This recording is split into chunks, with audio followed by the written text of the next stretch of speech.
ఇంట్లో క్లే ఉండిందండి. So, design ఎక్కడ చేద్దామా అని అనిపించింది. సర్లే అలా సరదాగా కూర్చొని ఇక ఈ క్లే అంతా కలిపాను. ఇలా కలిపేసి ఇట్లా కుండకైతే డిజైన్ చేస్తుంటే పైన ఒక బర్డ్ వచ్చిందండి. భలే వెరైటీగా ఉంది. నేనెప్పుడు చూడలేదనమాట. కొత్తగా ఉంది. లేచి వీడియో తీద్దామనేసరికి వెళ్ళిపోయిందనమాట. ఇక ఇదొచ్చేసి స్వీటీ వాళ్ళ ఫ్రెండ్ తనకి గిఫ్ట్ ఇచ్చిన ప్లాంట్ అనమాట ఇదైతే.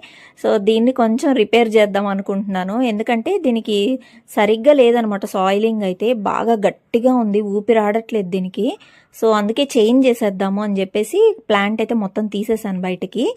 ఇక నా దగ్గర ఉండిందనమాట ఒక సిరామిక్ పాట్ ఒకటే ఉండిందనమాట. నా దగ్గరున్న సాయిల్ కూడా లూజ్ సాయిల్ అండి. మొత్తం కూడా నేను కోకోపిట్ ఇవన్నీ వేసి మిక్స్ చేసుకున్న పాటింగ్ అనమాట అది. సో, ఆ మిక్స్ తోటి మొత్తం ప్లాంట్ని అయితే నీట్గా దానికి స్నానం చేపించేసాను. చాలా మంచిగా ప్లాంట్ అయితే చేసేసాను అనమాట. చూడాలి ఎంత బాగా ఎదిగిద్దాం. తర్వాత క్లీనింగ్ చూడండి ఎంత